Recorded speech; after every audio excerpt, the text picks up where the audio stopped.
Once again, you already know what it is, and you already know where you have reached. The number one collaborative podcast anywhere in the world. This is Clash of the Podcast, this time right here on Hubbard Wrestling Weekly. This is crazy. Survivor Series is almost here, which means that Thanksgiving is almost here, which means that Christmas is almost here, which means that 2024 is almost here. I don't know what's going on, but all I know is this year has been a complete flash. But I'm thankful, man. Giving honor to God to be here tonight, be able to get with you guys on this evening, and very happy for my all-star panel on tonight as we go down the history of the Survivor Series. Of course, my tag team partner, always my brother from another mother, Conrad Cushman, representing everything pro wrestling and Clash of the Podcast. What's the vibes, Conrad? It is good to be back on once again, and I'm ready to talk some Survivor Series. Me too. And of course, something that's always very near and dear to my heart. My friend of over 10 years in my very ratchet days and my very inappropriate days and my days that I'll just leave it at that. But the woman who was always, Conrad, always the class amongst the class minus the C and the L. Like, you see what I'm saying? Always the class among the class minus the C and the L. I'm talking about the one and only Miss Crystal. Welcome back to the show, my friend. Thank you. It's a pleasure to be here again. You already know. Appreciate you. Survivor Series. Listen, man, we want to give a shout out to everybody in the chat. We will in a very brief moment. So honored and blessed to have you guys in the midst. I'm going to give you guys super shout outs because you deserve it in just a very short minute. But Survivor Series, we're on the doorstep of the next installment of this wonderful pay-per-view. Wonderful historically, but lately it's been a little bit of a dud. I'm hoping that next week will not be the same. But Survivor Series, its original incarnation was back in 1987 on Thanksgiving night. The vision was to give viewers a little bit something special to look forward to on the holiday, to wrap up their holiday. As Jesse the Body Ventura and Gorilla Monsoon would say, to enjoy this show while you eat your turkey sandwiches, right? So on Thanksgiving night, 1987, we had the first Survivor Series. A little bit of a backstory behind this. Vince McMahon put Survivor Series up against the NWA Starrcade 1987. And it's very important for me to let everybody know that Starrcade had the slot originally. It was Starrcade. It was NWA slot. So I don't want anybody to misconstrue that WWE had equal rights to the situation. They elbowed their way in. NWA had the slot, and WWE elbowed their way in. So I don't know if you guys, I mean, we're very young during this time, but do you guys remember that little controversy about, well, we read about it later on, about Vince McMahon being the normal jerk face, I'll just leave it that way, that he typically is in his business practices? I mean, I was 4 at the time, so I don't remember, but I've read it. You know, I read it after, but I mean, it's Vince. Yeah. Comment anything? I mean, it's disgusting. I don't remember. I go through it as like I said, as a kid, I studied all this stuff, and then I went back and tried to learn about as much as I could, and I was like, wait, he did what? I was like, they're not the honorable business people that I thought they were. This is one of the first stories I remember hearing that I was like, wow, he was really scared like that, or why did he do that? And then I learned what ruthless business tactics are, just to take somebody out if you needed to.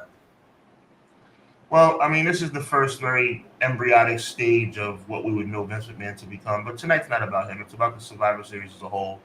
And the very first Survivor Series is what we're going to talk about. A little bit of background history as well about the night being Thanksgiving. Through its incarnation in 1987 through 1990, it was on Thanksgiving night. And I guess the powers that be felt that there was a need for a change, so they changed it to in 1991, they changed it to Thanksgiving Eve. And then in 1995, I guess they decided, you know what, enough of this Thanksgiving night, Thanksgiving Eve stuff, and they just went back to a normal Sunday weekend format. I want to ask Crystal first, how do you feel about holiday pay-per-view? I love it. Do you? I love it. I remember specifically maybe 88, 89. Like my whole family getting together at my house. My mom was cooking. We had dinner late because we wanted to watch Survivor Series. And that's when you used to have to call the cable company, have Yes. it come on, and it would like literally flick on your screen. Remember that? And it would have like the little countdown until it came on. So I felt like for me, it was like everybody's going to be home in the same spot. I mean, that's probably less money for Vince now that I'm thinking about it. Like that's not smart, but to me, it brought back so many memories. Like I loved it. I loved it. Me too. Conrad, what are your remembrances of the Thanksgiving kind of vibe? Survivor Series is the first pay-per-view that I was ever allowed to order outside of WrestleMania. And I can remember the show. I can remember who was on it. I can remember it had it had two of my favorites in the main event. So I was like, I have to see this. This is going to be a great show, blah, blah, blah. It was Survivor Series 1992. I will never forget that show. My dad sat there, we watched it, and it was a ball. It was a good time. So Survivor Series has always been interesting to me. Yeah. I always like the teams, and I always think this show should have at least one or two traditional Survivor Series matches on it, just to pay homage. I don't care if it's 4 versus 4 or 5 versus 5. You got to do some type of team match and elimination style. I agree with you wholeheartedly. Go, Crystal, go. No, I said I agree with you wholeheartedly. I feel like that to me, Survivor Series is more like nostalgia. In my personal opinion, like I just love it. I love everything about it. I love sitting. You know, one thing about Survivor Series to me is because you had it on during Thanksgiving or a holiday season, people who didn't watch wrestling like, oh, this is fake, I don't like this, and they would sit down and watch it, and then you see them at the end like, oh, this is my favorite person, who's this, what do they do? So even people who weren't wrestling fans watched Survivor Series because they really had no choice to, but it brought people together, in my opinion. 100%, definitely family night in my house as well. My first pay-per-view was SummerSlam 92. My first Survivor Series was Survivor Series 92. So almost the same kind of vibe. But let's dig into this thing, man, because I want to talk about some historical events. What, in my opinion, makes this pay-per-view outside of WrestleMania the most important and historically significant pay-per-view in all of WWE lineage. I wouldn't say the second most important pay-per-view in all of wrestling lineage because I would give that slot to Starrcade and WCW. But as far as WWE is concerned, I think Survivor Series has definitely earned the spot of being the most historically significant pay-per-view in the company's history outside of WrestleMania. So the first Survivor Series, go ahead, Conrad, give me something. No. I just thought it was interesting that you said that. A few years ago, do you remember when they were going to cancel this show? This is like early 2000s, maybe. I do. Do you remember? They released the pay-per-view schedule. Everyone was like, where's Survivor Series? Mm-hmm. And they were like, yeah, they're thinking about getting rid of it. The fans had an uproar like, you better not get rid of that show. That's a classic show. And then they brought it back, luckily, so that people still had their stuff for it. It's a classic show, like you said. If only the fans would step up and have this same kind of revolt kind of mentality against the crappy product that we're seeing in 2023. But don't let me get started. Jey Uso, Bloodline. But anyway, so let's stay on task here and talk about the first ever Survivor Series. And I want to talk about an all-star lineup. The first match featured Macho Man Randy Savage, and it featured Jake the Snake Roberts and the Honky Tonk Man and Ricky the Dragon Steamboat. The main event that night was really interesting because it had so much historical background to it. Now, we all remember WrestleMania 3, Andre versus Hogan. Not the greatest match of all time. I like to be very clear about that. Not the greatest match of all time, but in my opinion, the most important match of all time. And at the end of the day, they fought in front of 93,173 people, even though it wasn't really 93,173 people. But again, I digress. So for the first time since WrestleMania, which is in March, it would be Andre and Hogan in the same ring for the first time since that night, 6 months later at the Survivor Series, as Andre the Giant captained the team of Butcher Reed, the Natural, King Kong Bundy, One Man Gang, and a very, very new to WWE, Ravishing Rick Rude, going up against The Rock, Don Morocco, Ken Patera, Mr. Wonderful, and Hulk Hogan. So, first of all, your recollection of the match. Obviously, we've all watched it back in our adulthood. You missed somebody. Who did I Bam miss? Bam Bigelow. Bam Bam Oh, Bigelow. Okay, thank you. That's why you're awesome. I miss Bam Bam. Maybe because I'm still mad that he fought Lawrence Taylor at WrestleMania 11. But and I'm listen. This is me, bro. I'm quick with it. I'm quick with it. But WrestleMania 3, this would be the unofficial rematch because obviously it's not a real rematch because they were facing each other in a Survivor Series style matchup. Right. What were your thoughts looking back historically, this being the first face-to-face encounter between Andre and Hogan since the biggest match in wrestling history? Funny enough, I don't think I really have too much thought on it. Am I Okay, echoing? Sorry. that's fine. I feel like it was an okay match. I mean, I like the fact that they were able to introduce newer wrestlers, Rick Rude, Rick Rude, Bam and Bigelow. Like they were able to give them some type of shine. Right. And I think that Hogan did what he does and does his Hogan-ish. Hogan must pose. Hogan must pose. Hogan is, Hogan was definitely, huffing and puffing and doing what he does. And I think that it was all right.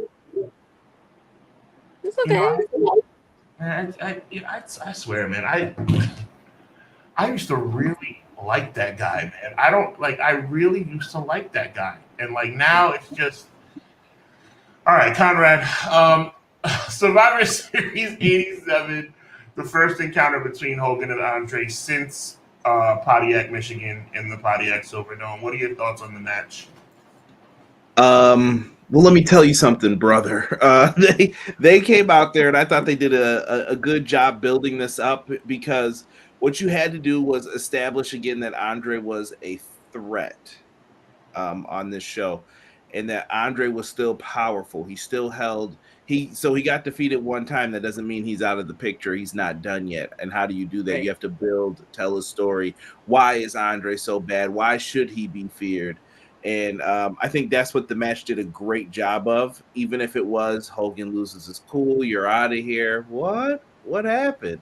And they still found a way to put new talent over while establishing Correct. the star who was going to be the future of I guess the focus of WrestleMania 4. And we talked about this earlier off the air, Conrad. It seems to me that Survivor Series, even in its embryonic stages, Crystal, became the almost precursor to WrestleMania. Now we all, in our cognitive thinking, believe that it's Royal Rumble, but the seeds are always planted at Survivor Series. It's Survivor Series. These things rolling around November, December, and Survivor Series is usually the catalyst. Well, that makes complete sense because the new season is always in September, right? So the first real major, and I consider with premium live events, I'm still old school. My major ones are Survivor Series, Royal Rumble, WrestleMania, SummerSlam. Like you could give me anything else, that's great, but these four to me are essential. So this is the first essential one that comes in the new season. So that would make all the sense because now it's new storylines and things are budding and you know what I mean? People are turning their heel turn. So that's why I'm obsessed with Survivor Series. I feel like Survivor Series is the beginning of a long tail. No, whatever, 365 days or whatever they're gonna do, and it can lead up to WrestleMania or it can lead up to SummerSlam. That's what's up. That's what's up. We want to give the shout outs, a little shout out to the chat right now. Joel's in the building saying, "Let's go." Appreciate you, my dude. Appreciate you sincerely, my guy. Jocelyn is in the building. Appreciate you, sis. Thank you so much for being here on this evening. Joel once again Joel, shout out to Conrad. Wait, Conrad with the WWE logo behind him? Something is wrong in the world. That's a fact. I understand what you're talking about. And Jocelyn agrees. We're in the Twilight Zone. That's crazy. Go in the bill. Yo, thanks for taking the time, RG. Appreciate you. Hey, yo to you too, brother. Appreciate you. XGW's in the building talking about Lagoat's having a good laugh. Appreciate you, my guy. McKinney, always a pleasure to have you with us, man. He says, I'm here to talk Survivor Series. Let everyone know I got greens, beans, potatoes, tomatoes, lamb, you name it. I love it. Oh, a little insight from McKinney as well, talking about Survivor Series and its downfall, in his opinion. Survivor Series fell off in the 90s because if you remember the four dunks and none of them were doing that, which we were about to get rid of the show. Survivor Series usually starts a feud or ends a feud. That's a fact. We were just talking about that as WrestleMania season pretty much shows itself at the beginning of the Survivor Series. Lagoat says poor doink. But yeah, so here's the historical significance about 87. Obviously the first ever, obviously going head to head with Starrcade. WWE, right, in my opinion, to its detriment, was very predictable about how the show would end. And it would be that way for many, many years. Hogan must, exactly, Conrad. Hogan must pose, right? But at the 1987 Survivor Series, we saw something that we thought we would never see. Obviously, we saw it on tape delay many years later, but the people who were watching it live saw something that they thought they would never see. For the first time, and I really did my homework on this, for the first time at a special event, because you had the Wrestling Classic and things like that, things that weren't clearly defined as pay-per-views. But, WrestleMania had been around for 3 years at this point, right? So we might as well say for the first time in WWE pay-per-view history, the heel won the main event. Now, Hogan did pose that night, and Hogan's music did end the show. Yeah. But Andre the Giant won the Survivor Series. Conrad, I'll start with you. What are your thoughts on Andre, the heel, getting the dub? You have to do that because what does it mean if Andre never beats anybody? Like, think of traditional WWE booking back in those days. The babyface always went over in the end eventually, but you had to make it where you don't know when he's going to go over. You don't know when it's going to happen because this is televised now. Now people are starting to pick up on, you do this every time. Versus like the circus, you come around once, there's a new trick maybe to the act and you don't realize that something's changed. That's how wrestling was done before. Now you can't do that anymore. Right. I've seen the trick. Do something else. Do something else so I watch again. And that's what changed about it. And yeah, and it was a great way to protect the baby faces too, because Andre won, but he didn't have to beat Hogan right then and there. It wasn't necessary at that point.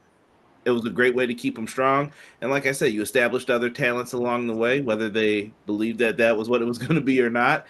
You still did that. Even in the other matches, even with Jake the Snake, Macho Man, Honky Tonk Man, they were still establishing those names too as like, these guys are important too. Take a look. We didn't even talk about the fire jumping bomb angels. That's real old school right there. More great tag team. I'm gonna get into that. You're reading my mind. I'm gonna get into the significance of the women as well. But Crystal, let me remix the main event question for you because I know you got your thoughts ready. But I'm gonna throw you a little off track here and give you the remix, the Diddy remix. Why, outside of what Conrad just said, why do you think that Hogan had to end the show even though he lost? Now, I know that sounds like a pretty obvious question, right? But I want you to dig a little deeper because as adults, we know this business like the back of our hand. We study this business. And yes, Hogan must pose. The people must go home happy. But you don't have to send the people home happy. I know every Monday night I'm not happy. So in 1987, when Andre won the match, but then Hogan had to come out and attack him, and then Hogan's music hits again. How did you feel about that? Just looking back on it in retrospect. So I rewatched it today. Remember when I was speaking to you earlier? Absolutely. And I realized that back then, you have to remember people really for baby faces, people always wanted to have the good guy come out on top, right? And how we were talking about Andre and Andre being strong and why did Andre, he won. Remember, before this heel turn, Andre was a face. He was a baby face.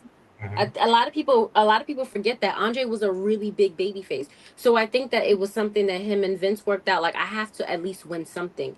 You can't have him. He wasn't comfortable as a villain and he wasn't comfortable losing. So I think that this was something that he took, like, wait a couple of months and then I got you a Survivor Series. Do you know what I'm saying? This is something that is it's a premiere thing. I promise you'll be on top for one of these. So I think that for me, back then at that time, baby faces were always look like they had, like, the good guy has to win. So that's why Hogan got it back in the ring. Gotcha. It's not, and yeah, it is about the people and the people's opinion, but people were so obsessed with him, they had to There was no way little kids were gonna go home on Thanksgiving crying. Like that wasn't gonna happen. It wasn't. They had to see somebody. And back then, now wrestling fans being pissed is just another day because we're still gonna tune in. Ah, As mad as you are, you still tune in. no, I don't. No, I don't. When's the last time you watched a PLE? Oh, I watch all the PLEs. I'm talking about weekly television. This is not weekly television. Survivor Series. People are tuning. No, You no, see what I'm saying? I'm gonna watch the Survivor. I'm not gonna front like I'm not gonna watch the Survivor Series. I'm saying I don't watch it. I don't watch the weekly product. Crystal, you know this. Yeah, I know. But I'm saying I think that people he couldn't. Vince had to make the workers happy, and he had to make the people happy, and I think that was actually one of the smartest moves that he did. No doubt, it makes sense. I mean, Hogan was over like Rover back then. Big shout out to M. Leezy Fo Sheezy in the building. Appreciate you, my guy. Appreciate you so much. And listen, a real quick programming note, because tonight is kind of special for more reasons than one. First of all, I got my sister and my brother with me, but also tonight live on Fight pay-per-view, the Unreal Pro Wrestling Revolver pay-per-view is going to be coming on right after the conclusion of the show, 11 o'clock tonight. We're going to be signing off around 9:30. 11 o'clock tonight on Fight. That pay-per-view is taking place, and courtesy of the good people at Fight, one of my viewers tonight is going to get a code to watch that pay-per-view for free. So stay tuned. That announcement is coming up soon. The debut of Ronda Rousey outside of WWE. Swerve Strickland's in the building. John Moxley's in the building. So big shout out to Fight as they have blessed Hubbard Wrestling Weekly with a code to bless one of my viewers. So stay tuned, because at the end of the show, we're going to be giving somebody a code to watch that pay-per-view tonight for free. Tonight, stay up late, have some fun. So 1987, we move forward. The Jumping Bomb Angels were the sole survivors of the women's match, and there was significance to that too, because we wouldn't see women back in the Survivor Series until 1995. 1995. It would take years for women to get back to that main stage at the Survivor Series. Why do you think it was so long between the time of the women being so prominently featured in 87 to not being seen at all on Survivor Series until 95? I'll throw that to Crystal. I don't think people were really checking for them, honestly. Okay. I think that was a time where we had the Fabulous Moolah, who was getting older. Who wants to see somebody that's older in the ring like that? Like, they weren't people that you were more concerned with them getting hurt than anything else. So I think until they could have a happy medium of the women in the ring, I think Vince just cut it and let the women be valets. And the tag team championship for the women's division kind of fizzled after that too, because when the Jumping Bomb Angels won, they became number one contenders for the tag titles. They never got that match because the tag titles went away. Conrad, you remember that? Yes, they were just going through changes at that time too. Like, yeah. I think that they had, like, it was part of the gimmick for the show, like it's a division, but also when you're looking at, okay, we need to save some money, we need something to cut, that was probably one of the first things on their list to axe off, sadly, back then. It just wasn't like how it is today. And I'm glad, but when we get to WrestleMania 35, so think of how long the time frame is. That's 32 years about from what we're talking about. That's what it took to get women in the main event of WrestleMania. It's crazy. And I'm not saying that Moolah and them weren't people of quality, but they were in their younger years. You see what I'm saying to you now? Like, that would be like for me watching Bianca Belair at 65. It also didn't help too. What Crystal's bringing up is a good point. It doesn't help too that Moolah ran the wrestling business behind the scenes. People don't know that. I know there's a lot of accusations and things with that. But think, if anybody wanted to get women's wrestling, they had to go through Moolah. So Moolah and she was breaking down money from people who would sign up for that. Like, who's signing up to get? Finder's fee. Hook me up, and then now you go and get the rest of the money. See ya. Absolutely. Like, that's just crazy. There was a lot more politics to women wrestling back then that I feel like, it wasn't a time of now where you could just Google something and look it up. But I think it was way more extensive than to just say like, oh, well, women weren't around. So there was a lot of politics behind that and in front of that. I agree. I want to highlight McKinney's point. He was 12 years old, so seeing Hogan come back out and get even was the ish, but I couldn't believe that couldn't believe Andre was going to win because he was huge. I feel you on that. And Leezy talking about the Revolver pay-per-view tonight. It's going to be stacked. I will happily remove myself from the contest because I subscribe. Nice. Very cool. Thank you, man. Appreciate that. I'm sure Fight appreciates it more than I do. PWS in the building talking about how he's in the building saying, what's up? Appreciate you, my G. Thank you so much. Conrad saying hey to the people. And Leezy agreeing with both of you guys saying that the women's division back then wasn't a draw in WWE. So I guess it is what it is. But we wouldn't see the women back on the main stage of the Survivor Series for about 8 years. But I'll tell you what we did see 10 years later. And that is, in my opinion, the most controversial moment in Survivor Series history, the most controversial moment in WWE history, the most controversial moment in professional wrestling history, as Conrad shakes his head. What could be more controversial than the Montreal Screwjob? Brawl out. I don't know at this point. It's bad, man. I hate talking the Montreal Screwjob because feelings always get hurt. You're either a Brett guy or a Sean guy. There's just two different types of people in pro wrestling. That's just different fandoms. I've never met anybody who was a Sean guy in the Montreal Screwjob. Yeah, not as it relates to that situation. I agree. Yeah. And I love Shawn Michaels, but in that situation, So do I. We all love BX, but that's not the point, bro. Once we all figured out what happened, everybody felt bad for Brett. All right, can we have an open forum on this then? Let's get moving on this. I mean, what do you mean? Thanksgiving season, we're having fun. Let's go. What's Crystal mean by you've never met a Sean guy in this situation? You've never met someone who agreed with Vince and what they did? No. Wow. Never. I'm a Sean. Listen, before he turned to Christ, I'm talking about I could relay the whole Sexy Boy song back and forth, front to back. Okay, like I am it. So for me to not agree, like it was. I've never met somebody who's like, yeah, you know what? I get where he's coming from. Also, too, because I don't feel that he could really handle. He couldn't handle the belt. Right. So I just feel like Vince and I think for me, more so than anything, let's not talk about Vince. He didn't stand on what he did. And that was the issue for me with Sean. I would have been like, yeah, I did it. Like, all's fair in love and war. And this is war. He was like, I swear I didn't know anything about it. Oh my God. No, bro. But Sean was told to do that, though. Sean's the ultimate soldier. Think about it. He could have left WWF anytime he wanted to. Back when he was like, yeah, I'll just go with Hall Nash and let Bischoff write me a fat check. But he never left, even though they offered him more money. He's the ultimate soldier. He never left because he's not the ultimate soldier. He never left because he knew that Vince wasn't going to fire him with that drug addiction. He could have went anywhere. Let me tell you something. They think that Triple H was the one protecting him. No.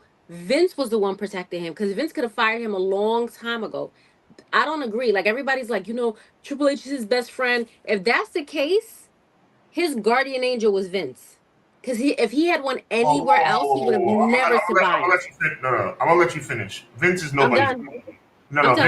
Vince is nobody's guardian angel. I just want to throw that out there. He's his, because let me explain something to you. He can threaten to go anywhere he wanted to go, not with the drug addiction he had. All right, real quick. Let me interject this, and then I'll let Conrad respond, because I'm about to go off on a small tangent, but I'm keeping it real light right now. Vince only loves you if it's to Vince's benefit. Absolutely. Let's be clear about that. He loves The Undertaker, but he wouldn't have loved The Undertaker if The Undertaker went to WCW. He didn't love Hogan when he went to WWE. Vince only cares about Vince. Period. Vince doesn't love anybody. Vince doesn't love his wife. So at the end of the day, let's not even, I understand what you're trying to say. It was a truth. It was a truth. You know why? Because at the end of the day, Vince has only cared about himself from the start. And we have a lot of proof to back that up. Vince will let anything slide as long as it puts money in his pocket. So that's me on my soapbox. Go ahead, Conrad. No, I think that wasn't it the rumors that Vince always saw a lot of himself in Sean, that chip on the shoulder? Because think about this. Sean and Brett, we talked about them before with the whole Macho Man Hogan, the attack backstage when they had Elizabeth on the gurney. All that.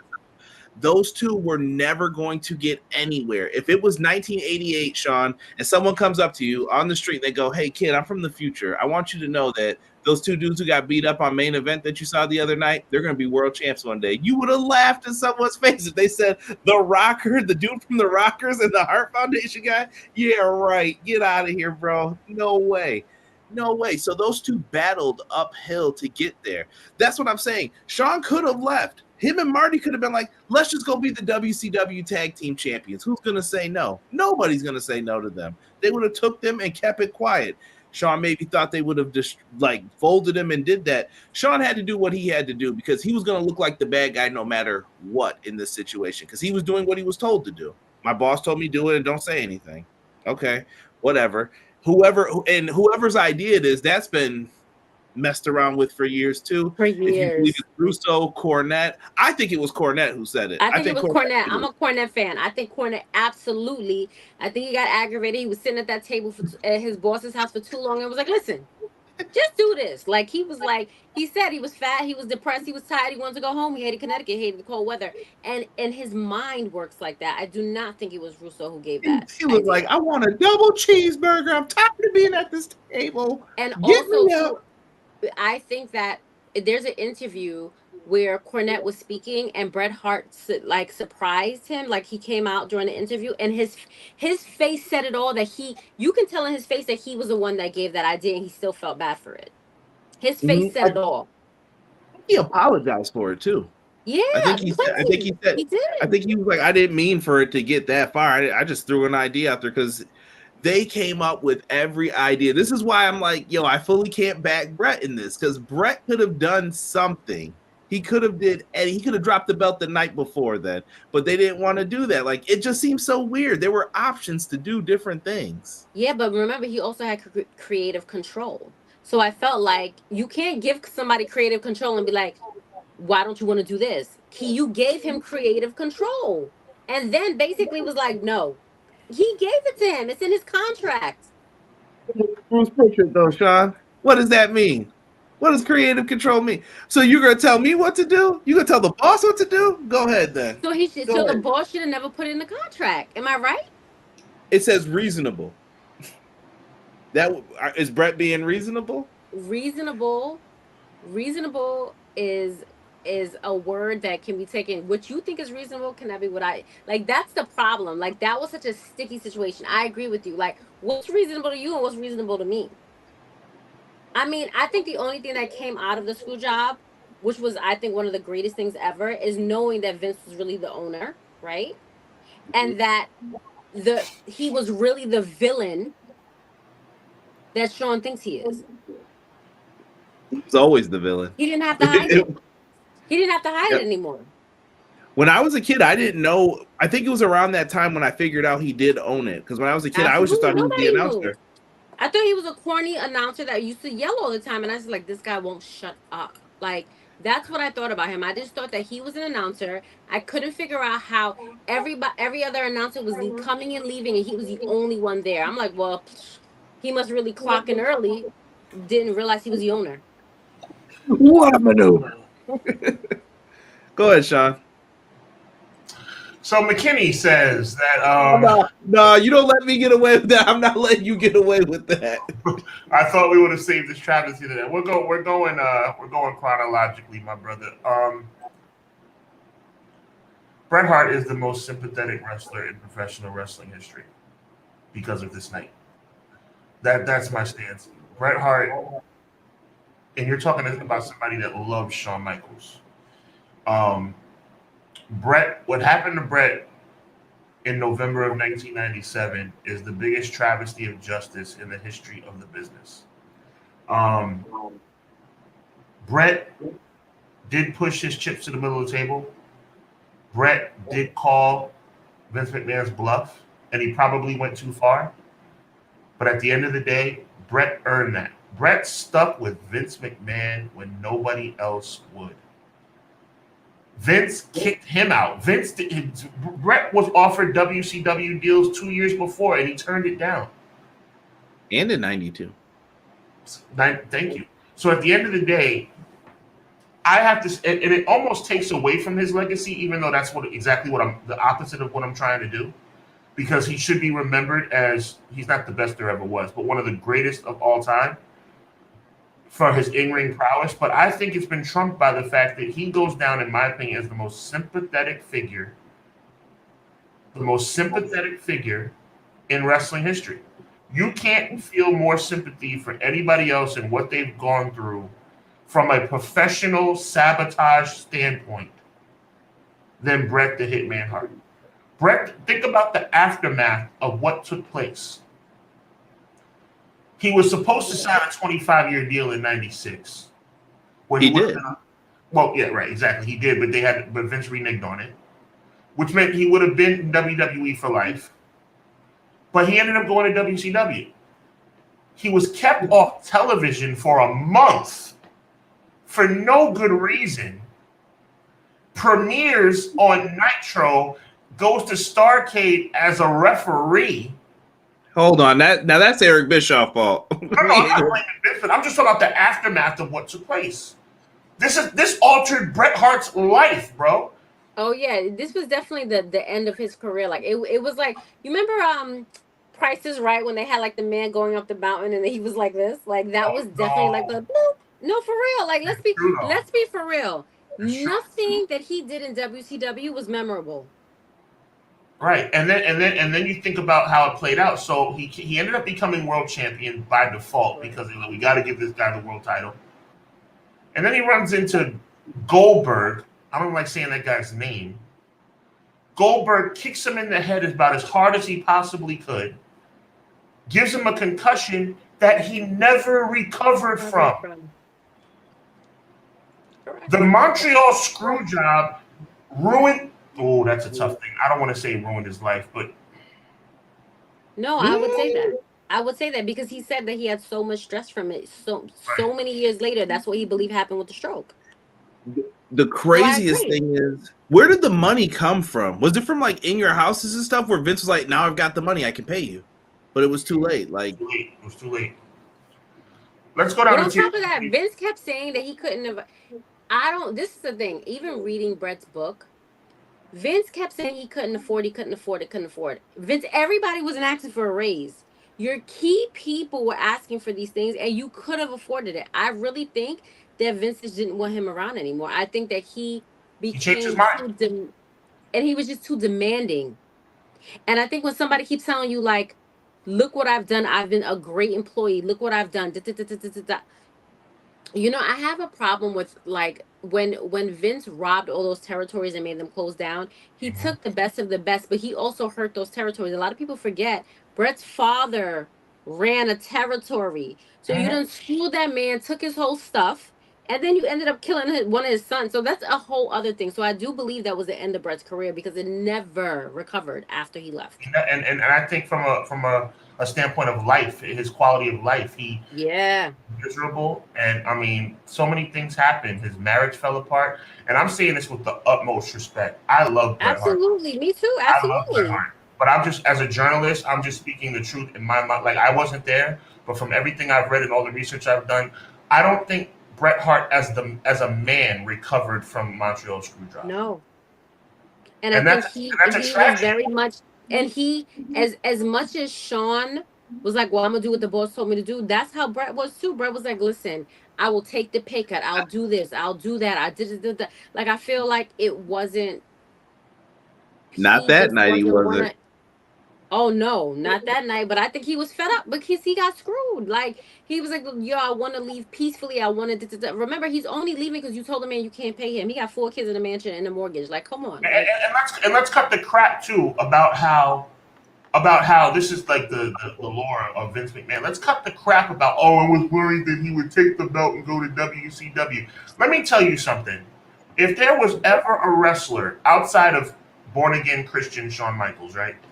That's the caveat. Outside of born-again Christian Shawn Michaels. If there was any man, or Undertaker, if there was any man in the business that said, you know what, Vince, I know I'm no longer under contract, but I will drop the belt to Ken Shamrock the next night on Raw. You can trust me. I'll be there. I would trust Bret Hart. I agree. I absolutely agree. That whole thing about a lunger, like when people like, well, he could do with a lunger base. Relax. Medusa and Brett, not the same people, not the Exactly. same work ethic. I don't agree with that. I don't believe it. I think that Vince didn't want to play ball, and he was like, whatever. And I think that he really wanted to play a game of a pistol contest. Brett I think would have he done. was. Conrad, I think he was paranoia. I'm gonna give the floor to you exclusively in 10 seconds. Bret Hart, not under contract, would have honored anything. He just didn't want to lose. Look, and let me say this too. I don't want to lose in Canada. I don't want to lose in Madison Square Garden because it's my. That's stupid. It's stupid. Nobody's denying that. But at the end of the day, for all this man has done for, I'm just saying, Bret Hart would have showed up on Raw the next night, no longer under contract, and he would have fell on his back for a 3 count, and Ken Shamrock would have been the new World Wrestling Federation champion, and it would have been fine. Conrad, go. I also think this hurt Ken Shamrock's push too, but I'll get into that another time. Mhm. With what was my point about to be for all this? I think Shawn Michaels. Let me go back to him real quick too. In this, Shawn Michaels was hurt though by everything that happened in 1996. Shawn was on top for a little bit, and everyone's like, "Oh, Shawn was a terrible draw as champion." I don't believe that to be the case. I think the NWO got super hot, and there was nothing that the wrestling world could do about it. And Shawn Michaels was just the victim of, "You're the champ. Sorry, you're gonna eat all that blame." You know what I mean? And it was Vince. He's like, "Vince, you got to make the product cooler." No, I've done this for years. I know what I'm doing. And then once he finally got with what Shawn was saying, this was Shawn's vision too. So I think there's more to the backstory of all of this. Like, I think Shawn said, "I'm not losing either" to him. You said I'm your guy, right? Yeah. Well, let's show me that I'm your guy. Then it turned into a bad contest, like you said. I think someone said pissing contest of like, well, I'm not going to do it and I'm not going to do it. Make him do it. You make him do it. And it just turned into, whose side are you going to take? The guy who's leaving or the guy who's staying? That's why I said there's a little bit of sympathy, I think, that can go around for the decision making in all of this. I wish that back then they had triple threat matches and things like that. I think it would have made it so much easier, but they didn't do that back then. Yeah. Because And I hate triple threat matches. No, but back then that would have solved this problem, though. Okay, I'll insert another guy in. Brett gets penned real quick. Brett No. goes out. I agree. That's what I'm saying to you. I'm saying to you, even though I hate triple threat matches, I agree with that. Like, that would have made it so much easier. Because, I mean, I feel like it was a triple threat match because clearly Vince was a part of the Poppy show. Getting spit in the face at the end. But I do think that it would have made it so much easier. And this wouldn't have happened. But again, I mean, we're here how many years later talking about the Montreal Screwjob? 26 years. Let's get into some of these comments real quick. M. Leezy for Sheezy says, I'll say the gobbledygooker was controversial for existing, but yeah, Montreal Screwjob was insane. Conrad thought that was funny, and so did I. McKinney, I'm sorry, Crystal, but WCW kept Scott Hall around with an alcohol problem, so Shawn would have got whatever he wanted. Oh, I didn't think about that, McKinney. You may be right. Go ahead, respond. No, I said I didn't think about that. You may be right. Oh, that's what's up. That's what's up. Mm-hmm. Guy will gamble in the building. Welcome, my brother. Appreciate you. Appreciate you very much. Cream literally rose to the top. I guess he's talking about HBK. I feel you on that. Pro Wrestling Shoot says, I gotta say, Survivor Series has always been one of my least favorite of the big four. But now with War Games, it might be more. Okay, so it took War Games for you to start holding Survivor Series in high regard. I respect your opinion. I disagree, but I respect your opinion. Guy Will Gamble says, I really enjoyed bragging rights version of Survivor Series between brands.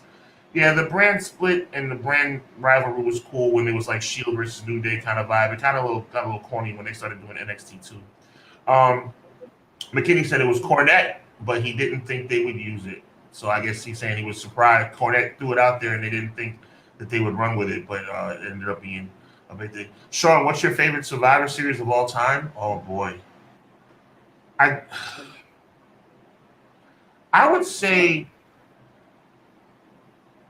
96, which is not a really popular one, but that's Brett versus Stone Cold, first time ever.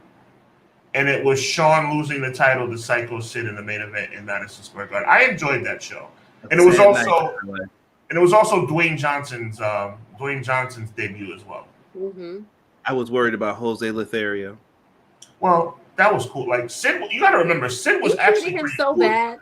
Yeah, it was bad. But Sid was cool at times. Like Sid had his moments. People think about the broken leg, which was terrible, and his botched promos, but Sid was actually pretty good at times. Guy will gamble. Brett wanted to drop the belt the next night. Yes, he did. So he wanted to drop the belt the next night to Ken Shamrock. We were just talking about that, bro. Matt Lopez, M. Leezy Fashizi says Vince wasn't trusting that Brett would drop the belt the next night. Yeah, I mean, clearly he didn't trust him, and I think that's with Bret Hart's reputation. Paranoia. Yeah, with Bret Hart's reputation, you should have taken that risk because Bret would have not done Vince like that.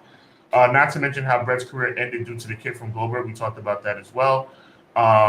This is to you, Crystal. Joel saying that he loved WCW. I mean, that face you just made.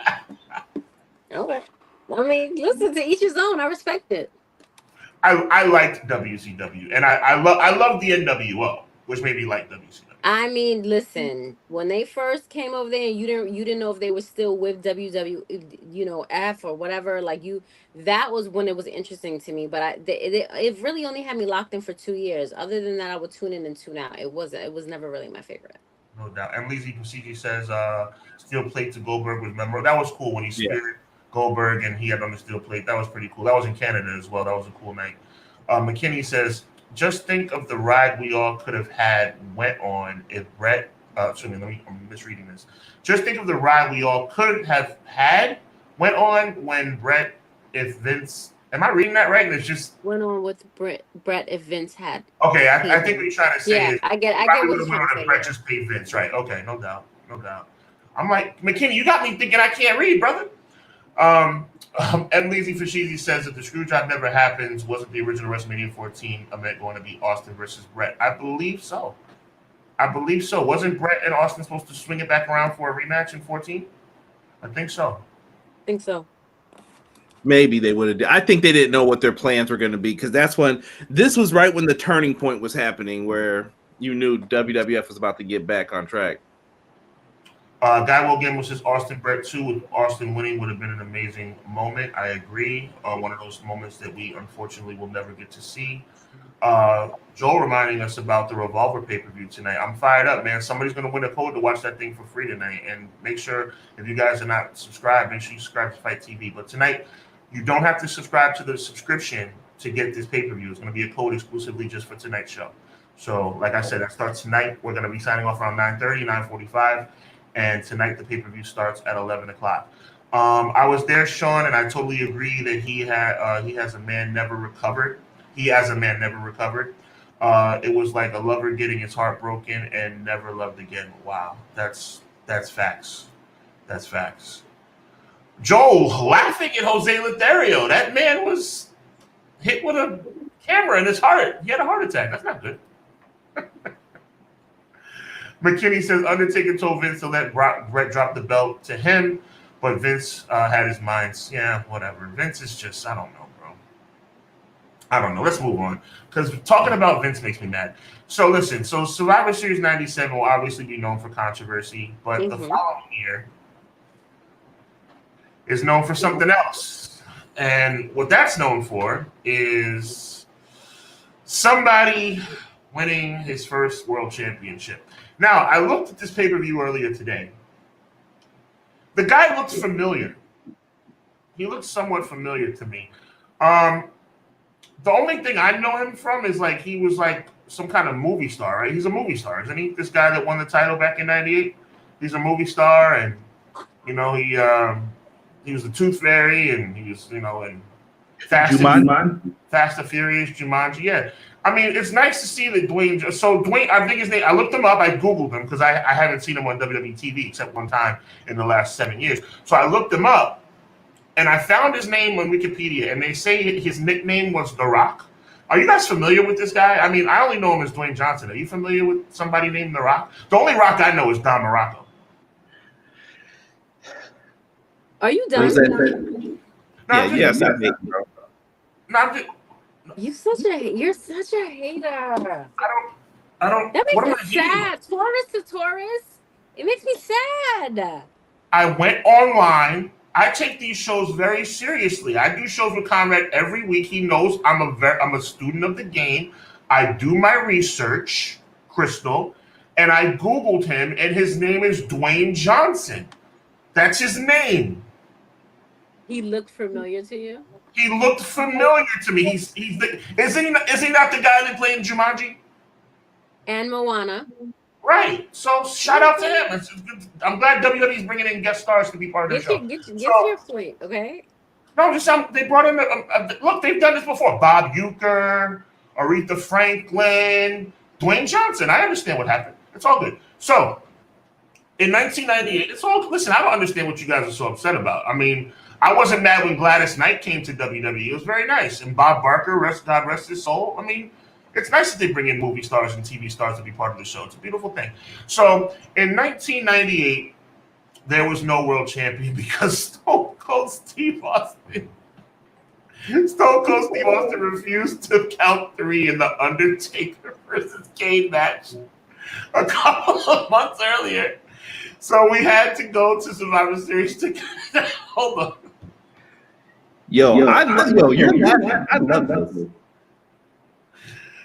Okay, I'm going to compose myself. So, in 1998, Stone Cold refused to count the 3 in the Undertaker versus Kane match for the title when it was vacant. So the title remained vacant until Survivor Series 98. The Rock, all right, okay, The Rock was over like Rover, but he had just started to ascend starting at that SummerSlam the previous August. So The Rock was on the rise. The Rock was really over with the fans, but he was on the rise.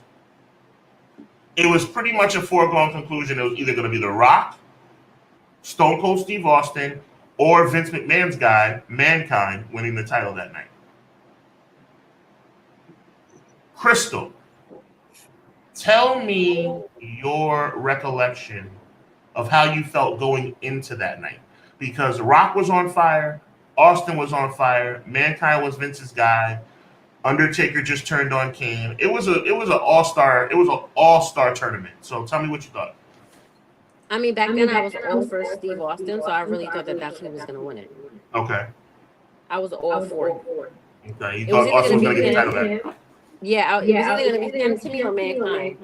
I didn't think it was going to be The Rock. Okay. You didn't think The Rock had gotten over to that point when he was going to win the title? Looking back at it now, yes, but looking back at it then as a fan, not somebody who studies this now. I got you. No. You know what I mean? Looking back now, yes. Looking back then, I was like, no, this is going to be Stone Cold. Because, I mean, he was a badass. You know what I'm saying? He wasn't listening to nothing. Like, but The Rock, I didn't think that he was there yet, in my humble opinion. Okay. That's what's up. Conrad, your thoughts going into Survivor Series 98? So this was weird, but this was like a fun time, I think, as a kid watching it. This is what I'm talking about with wrestling growing up with me, kind of, when I always say that story. Like, when I was a real young kid, it was the golden era, things we had talked about. We just got through, I guess, kind of new generation. I was still pretty young, but I was like, cool. I like a couple of these guys. I know who's good, who's not. I'm starting to be able to see the talent, the athleticism. But then this was the point where I was like, yo, Attitude Era is pretty cool. A lot of my friends watch wrestling. Did you see Vince get his leg broke by Undertaker and Kane? Yeah, because he lied. He lied and they got him. Super dope. I thought it was so cool. And I love the vignettes with Mankind. Mankind was so annoying and they couldn't stand him. And he would always be back there. He's like, I'm like your son, right? Mick, please. Mick, please. And he gave him the hardcore title. Yeah. He had the dirty shirt. Like, Mankind just looked like a bum. It was crazy, but it worked so good. His little tie. It was crazy. I loved it. It was all the little things. Mick Foley was comedic, but also elevating himself at the same time. Mick Foley's work is what impresses me the most now when I look back at this. I agree. I would agree. So we're going into Survivor. So basically, The Rock just had a moment on Raw that was probably one of the most iconic moments in history, where he gave Vince McMahon the rock bottom and the people's elbow. So The Rock could not have been more popular with the fans. But as Crystal said earlier, Stone Cold was the number one guy in the company, right? So you kind of figured it was going to be Stone Cold that was going to walk out. But The Rock had a lot of momentum. So you're looking at a Survivor Series tournament where there were only like 3 or 4 guys. I'm going to include The Undertaker in that had a viable chance to win the whole thing. And it came down to those very guys. It was Austin versus Mankind in the semifinal, and it was Rock versus Undertaker. The Rock ended up winning by disqualification when Kane interfered, which was kind of cool because it's like, okay, The Rock's going to be in the final. Stone Cold got screwed over by Shane McMahon, which was a really, really controversial moment because Shane McMahon had just recently bucked up against his father and said he was not going to be corporate and sell out, but he turned out it was a plan the whole time. Mm-hmm. So we're going into the finals where it's going to be the heir apparent to Stone Cold Steve Austin, the new kid on the block, The Rock, going up against Vince McMahon's corporate champion, the hardcore champion, Mankind. And in an unprecedented move, Crystal Conrad, The Rock, who was still ascending in his popularity, decides to make a career decision. Decided to do a career decision, which I think could have derailed his entire career. You're on the ascent. You're on the ascent to being the biggest box office draw in the company. Okay. And you say, you know what? Before I reach my peak, I'm going to stop it right here and I'm going to turn heel. The Rock aligns himself with Vince McMahon, becomes the corporate champion. No more people's eyebrow. No more corporate. No more people's eyebrow. No more people's champ. He's the corporate champ.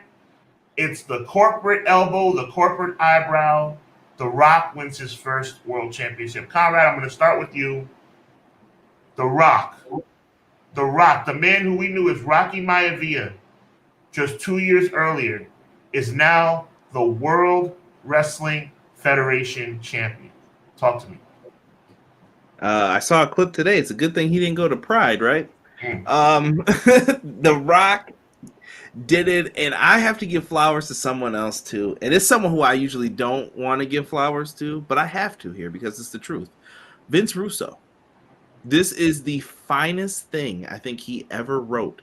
And I don't know if he had help. I don't care if he had help. If he laid this out and put this together in any way, shape, or form, the tournament brackets had me fooled all the way until the end. Boss Man losing in 4 seconds. I was like, what? Mm-hmm. What? That was crazy. The nightstick with, who was it? Ken Shamrock, right? The second round. Shamrock goes over Shamrock's head. What?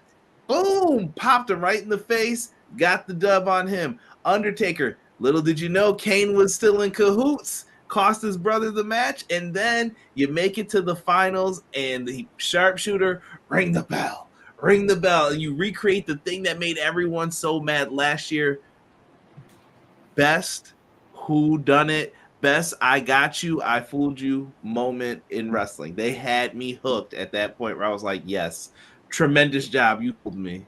And that's what it used to take back then. I was like, they got me. I thought it was Austin too. If you would have asked me that day who's winning this tournament, I'm like, oh, Stone Cold, obviously. But before I throw it to Crystal, I want to read Guy Will Gamble's comment, because this is the comment that I think really indemnifies exactly what I'm talking about. Gamble says, it might be an unpopular opinion, but I hated the booking on Survivor Series 98. I was appalled to show up to school on Monday, me too, school on Monday, and find out my favorite wrestler had turned heel and sided with Vince McMahon. Like, you talk about taking a chance with your career. Crystal, talk to us. One thing that I can say about The Rock is he, regardless of how you feel about it, do not interject. Okay. He had a relationship with those people that he knew even if he turned, he still had them in his grasp. Mm. So I feel like he knew he could take the gamble on it. Mm-hmm. Because if you even when he was with Nation of Domination, he was clearly the breakout people. Nobody was paying attention to Nation. Nobody was paying attention to them. Facts. He knew how to ride this wave, and he knew whatever way he was going to ride it. If they loved him or if they hated him, they were still rocking with him. Word. So I felt like he did something he knew he could do. That's a fact. That's a good point. I just don't ever recall somebody being on the verge of greatness. And I want to bring up a comment that somebody else made. Oh, Guy Will Gamble again. He talked about how The Rock was in the same position as LA Knight before Survivor Series 98. I agree. It's almost like, let's just run with that LA Knight theory for a second. Good comment, Gamble. Like, it's like cutting off LA Knight right now and having him be part of the Authority or something. Like all of a sudden, like right now, like as he's continuing to ascend, like all of a sudden, oh yeah, now you know what, LA Knight's gonna turn and LA Knight's gonna be like the new Nick Aldis's assistant or something, like, you know what I'm trying to say? Like that's what this is. I agree, but I also feel like people would follow him and love it. You think so? I do. Do you remember months ago when I first I think when the first time I was a guest on your podcast, and you were talking about people, and I was like, I'm really not interested, and I was like, but you know, LA Knight, yeah, and we were like, yeah, you know, it was picking up, right, like, oh yeah, you know, we could. I'm telling you what I know, he has the same vibe. No matter how he flips, people are gonna follow him. It's gonna be the same thing. It's gonna be the same thing. I'm telling you. Okay, I respect it. Conrad, give me something. The Rock is smart, is the number one thing I will say. When it comes down to this, think about this, Sean. Follow the money. Smell me for a second here. Smell the Benjamin Franklins. Would you rather be the babyface champion and you go in there as the number 2 to Austin? Because you're not getting that top spot right away. You're not going to be beloved. What's the better move? The number 2 babyface or the number 1 heel? He knew. He knew. He knew. That was the move. I think we got robbed though as fans. I think we got robbed. The Rock in the fall of '98, to me, we deserved more of that. We ended up getting him back in '99, but it wasn't the same. Like, it wasn't. '98 Rock was like the best version of The Rock I've ever seen. Like, and then for him, so you're saying he would have been Macho Man to Hogan, like, you know, 10 years later. I keep telling people, don't play yourself into that Macho Man spot. Hi, Seth. I'm talking to you. I'm just letting people know. Yeah, no, Crystal, I'm the petty one, right, Crystal? You hear what this man's talking about? No, but I agree. Second best is not the best. It's second. It's still a loser. Like, and you're jealous if you see it. You know when you're number 2. Listen, I love Macho Man, right? Every time Hogan came around, even if they were partners, the first thing you would see Macho Man do is, and you can tell that was coming from the gut of his soul. Like, people got a rap CD about this man, Sean. You don't think he was feeling that hatred? Listen, no, Macho Man Hogan had a black eye because of Randy. Like, I'm telling you what I know. He never, even when, and let me tell you the illest thing about Randy, even when he had the number 1 spot, he still wasn't number 1. They make you think you're number 1, but you're not. He wasn't. They were waiting for Hogan.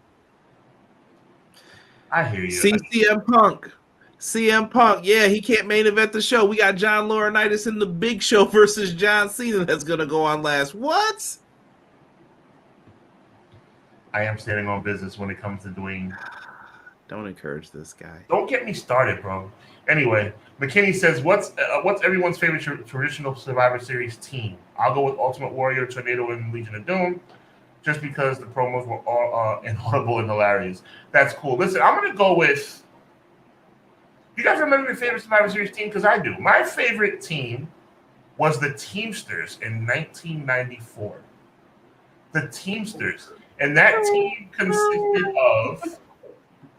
consisted of Big Daddy Cool Diesel, Shawn Michaels, Owen Hart, Jim the Anvil Neidhart, and Jeff Jarrett. That was a fun team.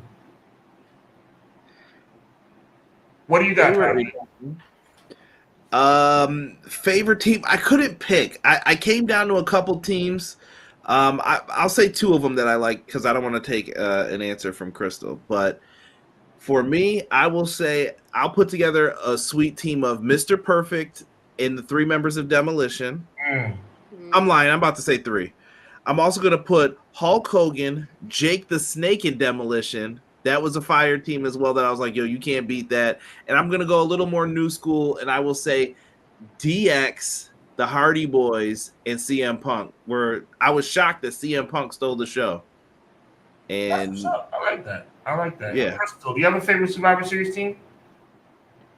I think Survivor Series 90, it was the Warriors. So it was Ultimate Warrior, it was the Texas Tornado, and Hulk and Animal, only because I love Hulk and Animal, and I love their promos. I love their promos. When he was like, wow, I'd be like, listen, like I think that was my favorite because I love them. before Sean was going to pick the Visionaries, I had a feeling. No. Never. Rick Martel, Warlord of Power and Glory. Well, I like Power and Glory. That's true. I like Power and Glory too. I like Power and Glory. That's true. McKinney said we got robbed of the moment, but we still got Rock and all his sports entertainment. We got robbed of many. Yeah, Dwayne's pretty good. Guy will gamble. Didn't we get Shield Kurt at Survivor Series? Or am I tripping? No, you're not tripping because we got that at another night. I think that was like TLC. Next month. It was TLC. Kurt Angle's face will always crack me up that he finally got to wrestle, and you just heard and he's smiling with that bald head. It cracks me up anytime I see that picture of him. So this night would propel Dwayne "The Rock" Johnson to superstardom. He would become the World Wrestling Federation champion. He would hold that title on and off in '99 during the height of Austin, and in the year 2000, The Rock was the #1 wrestler in all of professional wrestling. So that's great. So here's the thing. Dwayne was really good. We all respect Dwayne and his contributions to professional wrestling. But this is around the time when we started seeing Dwayne a little less. You know, he started becoming like a Scorpion King, and he started becoming a Mummy Returns, and you know, he started seeing a little less. And then, you know, he gets his butt kicked at WrestleMania and gets his butt kicked the night after WrestleMania. You don't see him all the way until like July. But, you know, he's Dwayne, so I guess we can be okay with the fact that he's missing 4 months of TV and 4 months of house shows, and because he's a movie star now. Like, you know, he's put in, 10 to 20 years worth of work to get there. You know, he's been in the business for a whole 5 years, so, you know, might as well stay away and start making movies. Anyway, so you know you're wrong, right? You know he was in the business longer than that. You're just talking about how long he's been in WWE. He was like, all right, okay. So he was. Right. We know he was Flex Cabana. Right. Flex Cabana. Right. That's great. I think Dwayne is a tremendous professional wrestler. Okay. I just think Dwayne's more of a movie star, and that's cool. So he started becoming his movie star self, right? And then he comes back, and all of a sudden, Dwayne is the big commodity that Shane and Stephanie and Vince are fighting for in the Battle of the Alliance versus WWE. Oh, we gotta have The Rock. Gotta have The Rock. Gotta make sure we get The Rock. You know, like, the whole alliance is gonna collapse if we don't get The Rock. The whole WWE is gonna collapse if we don't get The Rock. Like, whatever. So The Rock, rock bottom Shane, and then he rock bottom Vince, and he rock bottom. I am not going to allow you to do this to this match. Do you hear this? Vince the rock bottom. No, I'm saying we're going down. We're leading up to Survivor Series 2001, and he gives Vince the rock bottom, and he gives Shane the rock bottom. And finally, The Rock has come back to WWF. Big freaking deal. And then we go on in the Alliance versus WWE. And then he wins the WCW title from Booker T because Booker T decides to do the spin-a-rooney in the middle of a match. It makes no sense. So then The Rock, all of a sudden, who hasn't been around for a year and a half, is now the team captain of WWE. How wonderful. That's just great.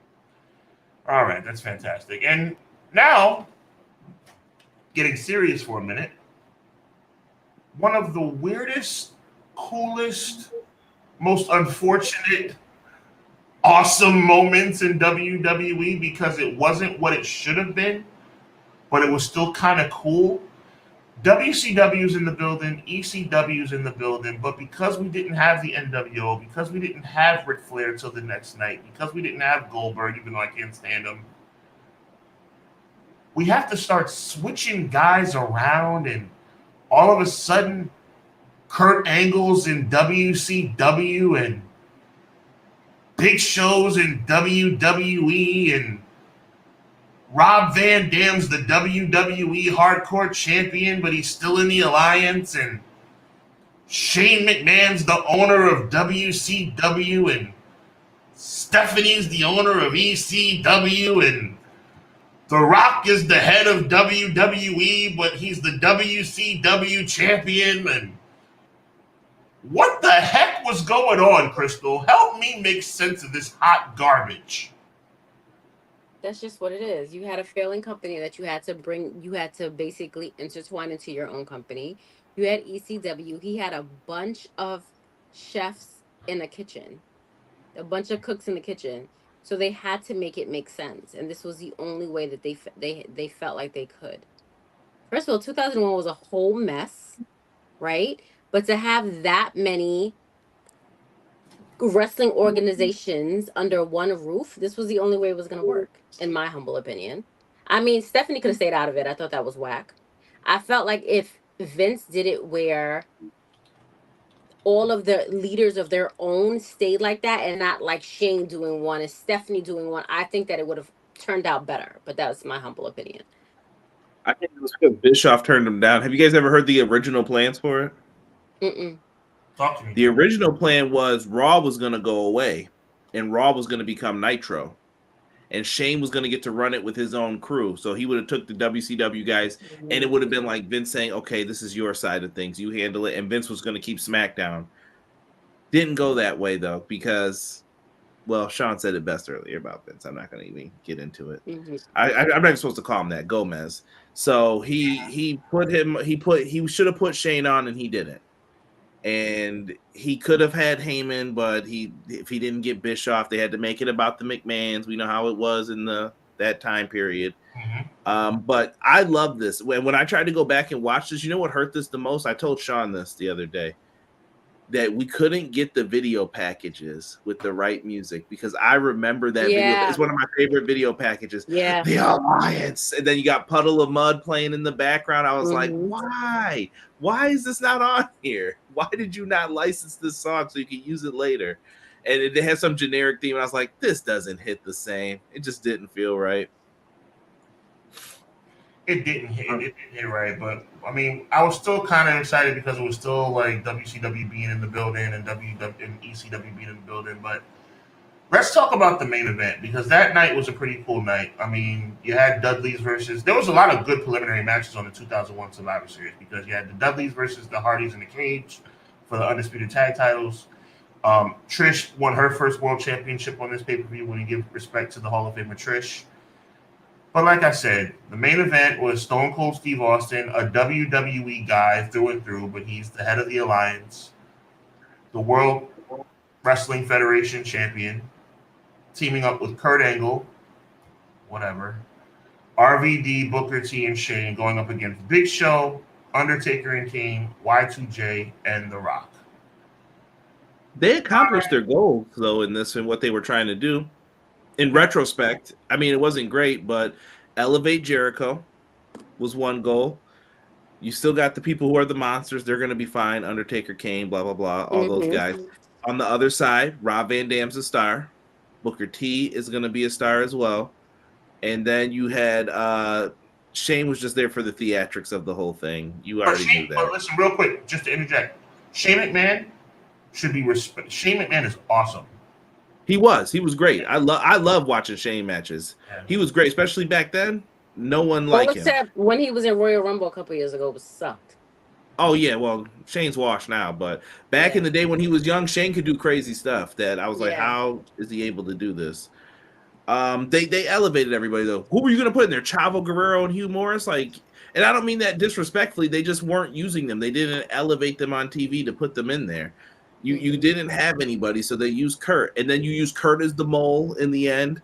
It worked itself out, and Vince came out celebrating on the stage, and I didn't peep this, Sean, when I watched it originally. Vince celebrating on the stage, Rock looked back like, what are you celebrating for? You know what I mean? He didn't come out and do anything in this, and the match almost got screwed up a bunch of times. It established where things were going to be going, even with Austin, and Austin looked like a face because of the way he valiantly fought back.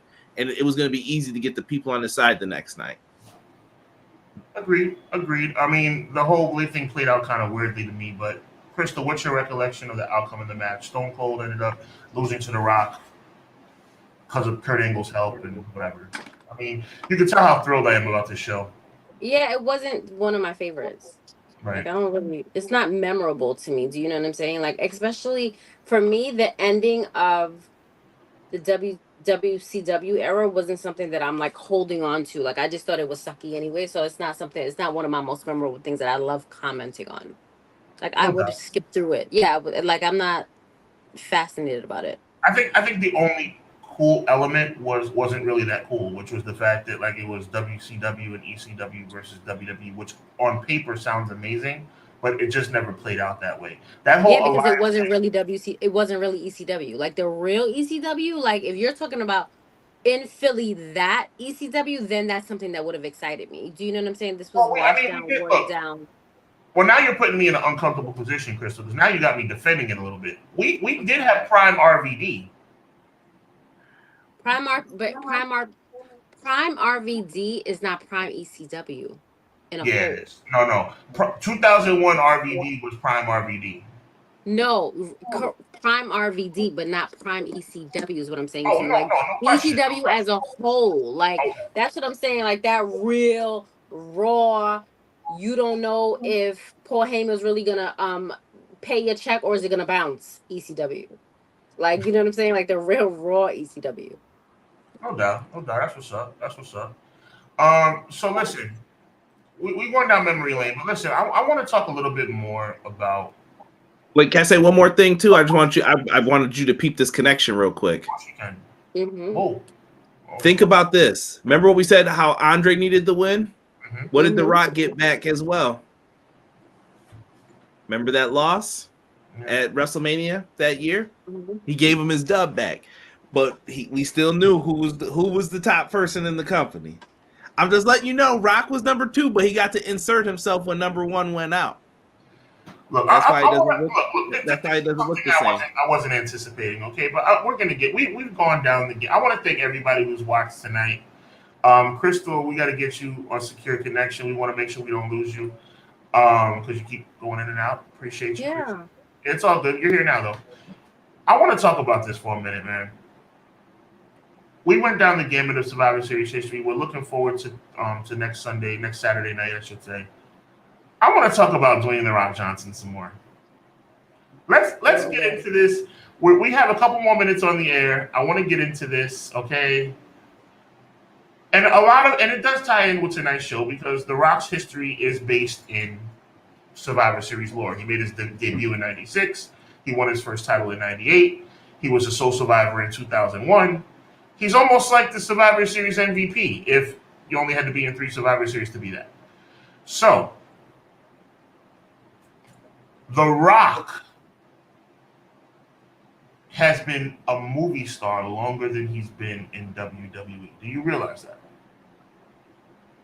It's been a long time, man. Though. Yeah, you have an expiration date when it comes to wrestling. The Rock made a conscious decision a long time ago. And people choose to, yes, Guy will gamble, my brother. I am going there. And I see you, RVD, with the XGW. I see you, bro. I am going there, Guy will. You know me, Guy will gamble. I'm not talking about 2023. I don't care how busy you are. I don't care how important you are. I don't care how big of a movie star you are. Your ass needs to be at WrestleMania every single year. There is no reason from 2005, 6, 7, 8, 9, 10. Besides when Vince disrespected him and didn't offer him a new contract? Are we really doing that right now, Conrad? Are we really? That's the truth. Too, because listen, let me tell you, Are we really doing that right now, disrespecting this man. I'm not disrespecting that. The Rock is on my Mount Rushmore. I'm not mad at The Rock. I'm not disrespecting The Rock. I'm disappointed. His face probably got all types of chips on it on your Mount Rushmore. It's probably molded on his side of the Mount Rushmore. I don't really believe you. I consider Rock to be the third best wrestler to ever live. The third best wrestler to ever put on a pair of boots. I consider Dwayne The Rock Johnson. But it doesn't change the fact that what I'm saying is right. He turned his back on the business. Why are so many people afraid to say this out loud? He turned his back on the business for 7 years. For 7 years. I don't understand this. Conrad won't say it. You won't say it. People have this big thing like, Sean's hating on The Rock. I freaking love The Rock. I met The Rock at a Walgreens in Tampa, Florida when I was 15 years old. I love The Rock. The Rock turned his back on the business when he became a movie star. Why is everybody afraid to say that? What I said was a fact too, though. Vince McMahon did not offer him a new contract that he felt disrespected after WrestleMania 20. He said, I would have done more for you. Why didn't you call me? Because he was mad that he wasn't around as often. Sorry. All right. I mean, Chris, you got anything for me? I'm got nothing for you. Yeah, you sound like the ultimate hater. I'm not. I'm the ultimate. I just said he's the third best wrestler ever. I said you sound like. No, but even I don't. How can I sound like? I just said he's the third best wrestler of all time. That doesn't mean you don't sound like a hater. You have literally bashed this man from beginning. Like, oh well, you only kind of forced Survivor Series. You only but you're still my favorite though. The Rock disappointed me, man. The Rock disappointed me. That's all. Say that. I've missed The Rock. Conrad, I've never said that before. I've missed. I really think you really do miss him. I've missed The Rock, and it bothers me. It bothers me because at the end of the day, for me, we've needed The Rock for a long time. When he came out on SmackDown that other week, man, people jumped out of them seats. If you're smelling like they jumped from one level to another. If they were at 205, they jumped to 305. People. Listen, okay, but that's what people thought they were over until they heard The Rock pop. When you hear The Rock pop, that's different. There's two pops. There's two pops. Oh God. There's two pops to me that will always, always, always be a cut above the rest. The Rock and Stone Cold. You're never gonna hear pops like that ever. Can I give you guys a little insight as we get ready to sign off? And by the way, I haven't forgotten. There's going to be a winner for this contest. 2003, 2004. My God, did WWE suck? Oh, yeah, man. Hard times. Did WWE suck? I mean, every week, Triple H with that belt over his shoulder, doing 25-minute promos, talking about nothing every week, beating Kane. You wanted Rock to come back to that. Yeah, no, I wanted Rock to save us from that, bro. Matter of fact, I'm surprised I'm even talking like this. I don't think I've ever spoken my truth before. I'm not mad at The Rock. You know what? It must be Thanksgiving. I miss The Rock. I admit it. That's all you have to say. That's all you have to say. The Rock. But we knew this. We knew this. This is your aha moment. We knew this. What is it called when you have to sit someone down and have that conversation? This is the talk, Sean. You miss The Rock. And you want The Rock to come back to save you, but The Rock's busy. Exactly. No. I'm not gonna. No, I'll give you that, but I'm not going to give you all of it because The Rock could have came back a lot more than he did. The Rock coming. I'm talking 2023. The Rock showing up once a year. 03, 04, 05, 07, 10. The Rock was not. He just left. I mean, you got to admit that's true. The Rock could have shown his face a little bit more than that. I mean, Brett disappeared too. I think they were angry. Yeah. Well, anyway, all I can say is this, man. I miss The Rock. And I can't believe I'm Good admitting that. revelation. Very upsetting. But you know one thing I'm not going to miss? Woo-hoo! That's called segue, people. I'm not going to miss this pay-per-view tonight on Fight because I'm telling you something right now. And Crystal, this is a little shocker for you because you're going to be seeing this pay-per-view too, even though you didn't know that you were going to be seeing this pay-per-view. But I'll tell you that I'll be putting you on a little bit later. LeGoat, we don't want to ignore you, brother. My favorite Survivor Series match. I'll let my co-host go first. What are y'all favorite Survivor Series matches of all time? Like traditional or Any match. Montreal Screwjob. That's easy. Huh? Montreal Screwjob. Okay. Conrad? Absolutely. I mean, I think you could argue Chamber, but if it's I'm gonna say a traditional match. My favorite traditional Survivor Series match is Team Bischoff versus Team Austin, where they're telling the story that Stone Cold will have to leave if his team doesn't win.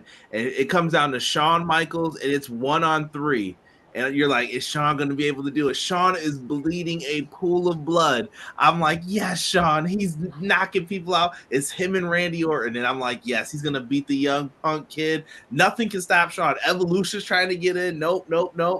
And then he's bleeding buckets. And who comes out but Batista returns? And I'm like, no! Batista bomb, RKO, whatever, Dunzo, Shawn's finished. And he's looking at Austin. He's like, I'm sorry. And he's bleeding. Like he's bleeding. What are you sorry for? Real bad, too, yeah. That was such, and I think Survivor Series 03 is underrated because 02 was so great. Really do. I would say my favorite Survivor Series match is going to have to be, I'm going to go with the same thing I said earlier. I think the Teamsters versus the Bad Guys in 94. I really enjoyed that match. I really enjoyed how that was Diesel's coming out party. Diesel eliminated like the whole team, and then it was one guy left, which was Razor. He tagged in Shawn Michaels because Shawn Michaels demanded the tag. He mistakenly kicks Diesel in the face for the third time over the past couple of weeks. Remember, he walks out. They walked out, exactly, Chris. And then at the end, Razor Ramon wins the match by everybody on the Teamsters getting counted out. That was pretty fun. But listen, that actually was a really good one, yes. Tonight, live on Fight, the Wrestling Revolver presents Unreal, featuring Swerve Strickland, the man who I feel should be the next AEW champion, John Moxley, the man who more than likely will be the next AEW International champion, and the pay-per-view debut outside of World Wrestling Entertainment of Rowdy Ronda Rousey. Tonight, live, 8 p.m. West Coast time, 11 p.m. East Coast time.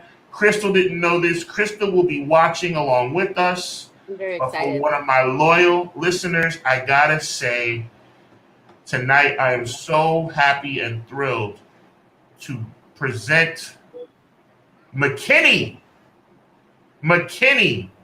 with the code to watch the pay-per-view tonight. My brother, you're going to be staying up late, brother, because you're going to be rocking in the West Coast as you watch Rowdy Ronda Rousey in her pay-per-view debut. Thank you so much for joining us tonight. I want to give a big shout out to everybody who was here. Jocelyn was in the building. Guy Will Gamble was in the building. XGW was here. Everybody, we appreciate you guys so much. So many people. M. Leezy for Sheezy, thank you so much. LeGoat, thank you so much. Joel, thank you so much. Thank you for the collaboration to our secret collaborator at Fight. We appreciate you as well. It's just a blessing, man. You know what I'm saying? I appreciate you guys so much for you guys taking the time out on a Thursday night to rock with me. Conrad, my brother from another mother. You know, I love you, my brother. Appreciate you so much.